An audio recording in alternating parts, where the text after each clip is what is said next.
श्री स्वामी समर्थ. नमस्कार मित्रांनो, तुमचं माझ्या यूट्यूब चॅनलवरती मनापासून खूप खूप स्वागत आहे. आणि स्वामींचा कृपा आशीर्वाद प्राप्त करून घेण्यासाठी कमेंट बॉक्समध्ये श्री स्वामी समर्थ नक्की लिहा. या 7 ठिकाणी हातापायावर तीळ असलेल्या व्यक्ती बनतात अब्जाधीश, म्हणजेच महिला आणि त्यांचे कुटुंब. विशेषतः जर एखाद्या महिलेच्या ह्या अवयवावर तीळ असेल तर श्रीमंत आणि अशा स्त्रियांचे पती करोडपती बनतात.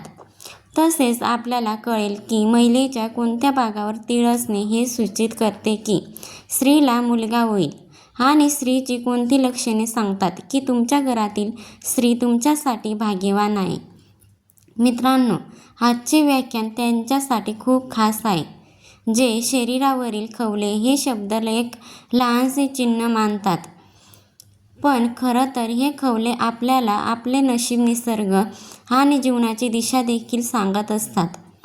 शरीरावरील बुरशी जन्मापासून होतात.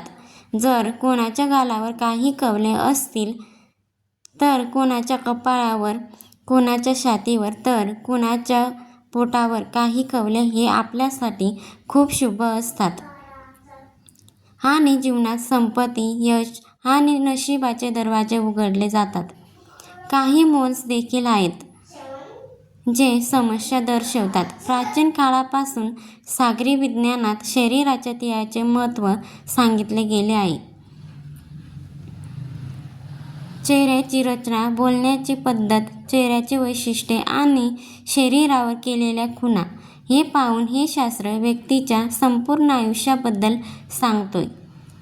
आज आपण ते धर्मग्रंथाच्या आधारे समजून घेऊन की शरीराच्या कोणत्या भागावर तीळ असणे हे कोणते नशीब दर्शवते. विशेषतः महिलांच्या शरीरावर तीळ खूप खास मानले जातात, कारण अनेक ठिकाणी तीळ महिलांना श्रीमंत बनवते आणि ह्यामुळे कुटुंबाचे नशीब चमकते आणि तिच्या पतीचेही नशीब चमकते. त्यामुळे मित्रांनो, काळजीपूर्वक ऐकले पाहिजे, कारण या प्रकरणाचा तुमच्या घरावर आणि जीवनावर परिणाम होऊ शकतो. सर्वप्रथम आपण पोटाबद्दल बोलूया. ज्या लोकांच्या पोटावर तीळ असतात अशा लोकांना अन्नाची खूप आवड असते आणि त्यांना मला अन्नातून खूप आनंद मिळतो. परंतु जर तीळ लांबीच्या डाव्या बाजूला असेल तर पचनाशी संबंधित समस्या उद्भवू शकतात.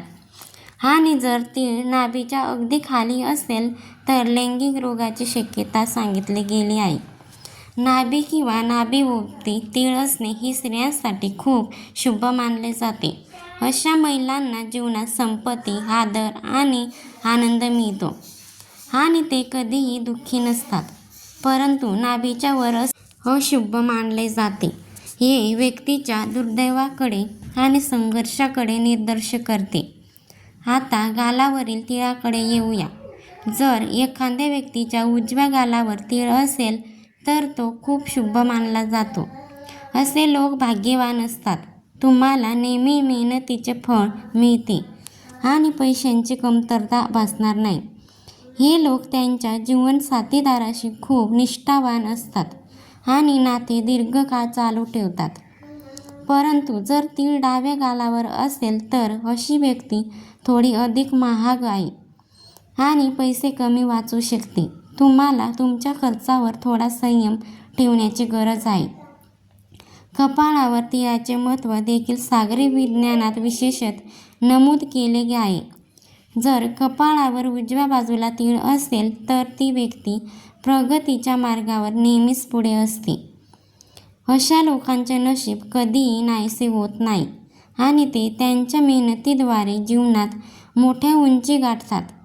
पण जर कपाळावर डाव्या बाजूला तीळ असेल तर ते जीवनातील अनेक चढ-उतार, संघर्ष आणि अडचणी दर्शवते. अशा लोकांनी थोडासा संयम आणि समजूतदारपणाने काम केले पाहिजे, जेणेकरून अडचणीवर मात करता येईल. आता छातीच्या मधोमध असलेल्या तिळाबद्दल बोलूया.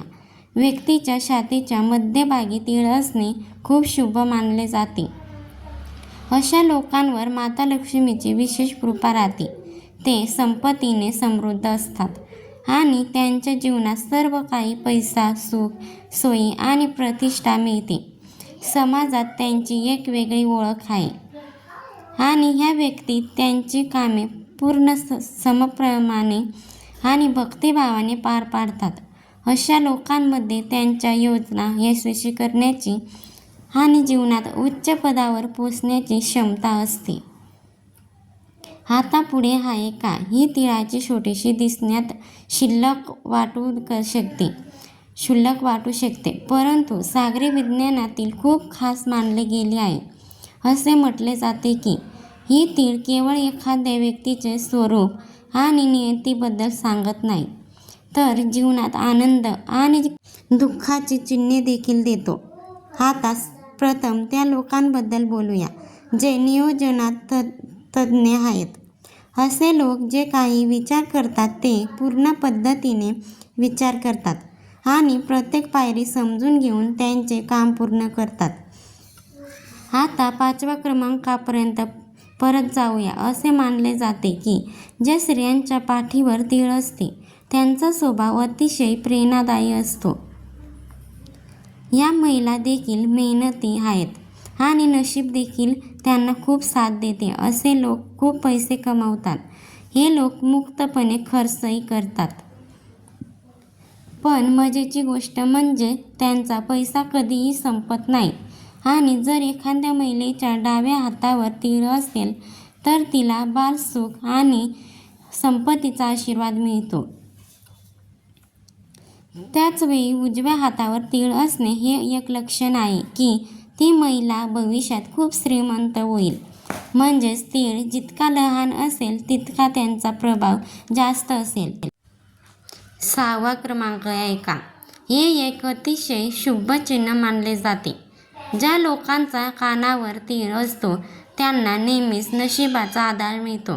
हे लोक शहाणे असतात आणि कठीण काळातही योग्य निर्णय घेण्याची शक्ती त्यांच्याकडे असते. जर दोन्ही कानावर तीळ असेल तर समजून घ्यावा की अशा व्यक्ती आरामदायी, आनंदी आणि आदरयुक्त जीवन जगतात. त्यांची बोलण्याची शैली ही इतकी चांगली आहे की लोक लगेच प्रभावित होतात.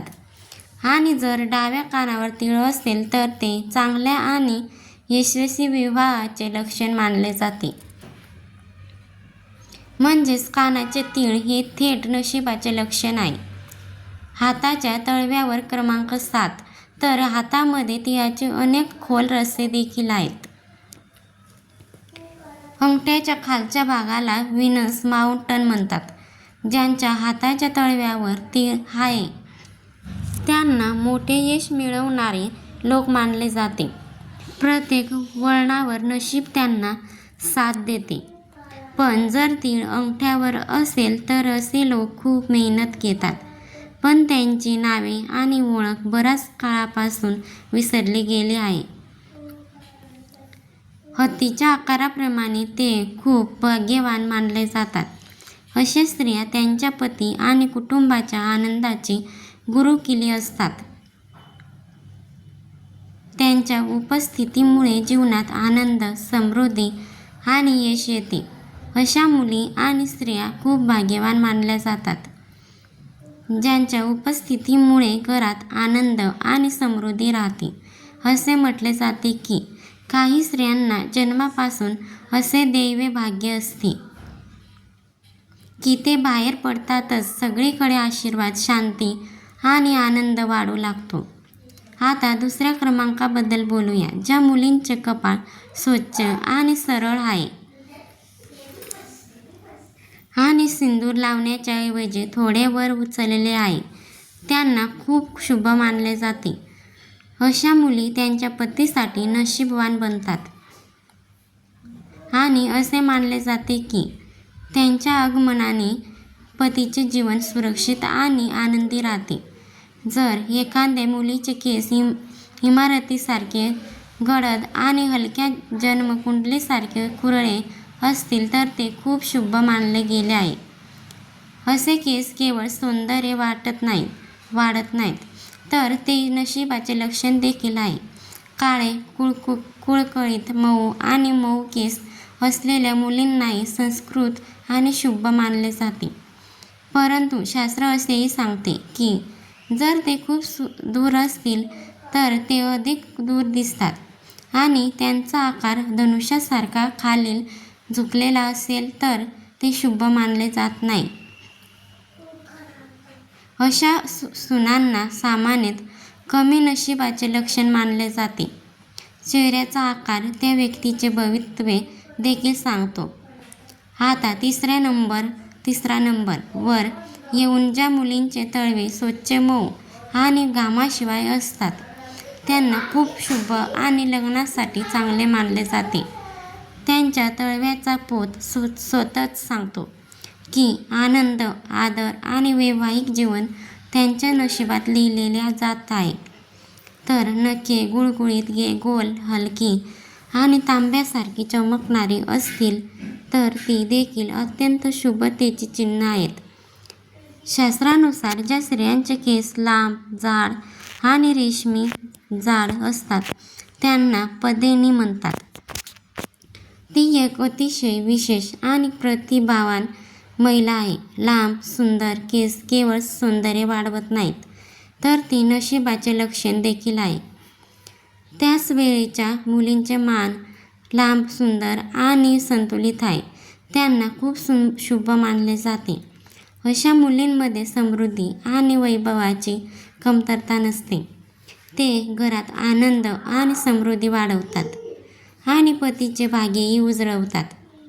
त्यांच्या उपस्थितीमुळे कुटुंबात शांती, प्रेम आणि समृद्धी येते. आता चौथ्या क्रमांकावर जाऊया. ज्या मुलींचे डोळे कमळाच्या पाकळ्यासारखे सुंदर असतात आणि त्या डोळ्यांमधील भाग दुधासारखा पांढरा दिसतो त्यांना अतिशय शुभ मानले जाते. अशा मुली त्यांच्या पतीचे भवितव्य घडवतात. त्यांच्या आगमनाने जीवनात आनंद, यश आणि प्रगती वाढते. परंतु शास्त्रात असे म्हटले आहे की जर एखादा तरुण स्त्रीच्या बाहूची हाडे खूप बाहेरून दिसत असतील किंवा बाहू आणि बाजूवर खूप कमी केस असतील आणि बाजू खूप पातळ असतील तर ते चांगले लक्षण नाही. आता तळव्याबद्दल सर्वात महत्त्वाची गोष्ट. ज्या मुलींचे तळवे हलक्या लालसर, गुळगुळीत आणि मऊ असतात त्यांना लक्ष्मीसारखे मानले जाते. अशा मुली घरात पाऊल टाकताच आशीर्वाद, संपत्ती आणि आनंद येतो. त्यांच्या नशिबाची चमक संपूर्ण कुटुंबाच्या जीवनावर प्रकाश टाकते. त्याचप्रमाणे ज्योतिष आणि धर्मशास्त्र असे म्हणतात की ज्या स्त्रियांचे स्तन उंच, सुंदर आणि संतुलित असतात त्या खूप भाग्यवान मानल्या जातात. हे केवळ सौंदर्याचेच नव्हे तर सौभाग्य, संपत्ती आणि समृद्धीचेही लक्षण आहे.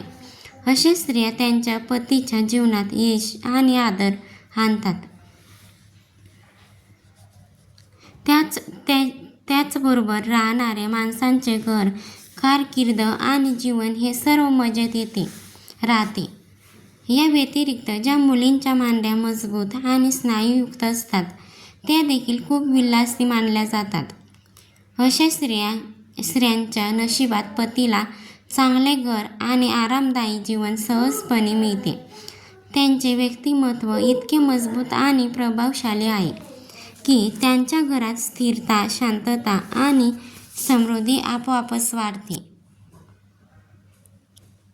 व्हिडिओमधील माहिती आवडली असेल तर व्हिडिओला एक लाईक करून आपल्या मित्रपरिवारासोबत व्हिडिओ नक्की शेअर करा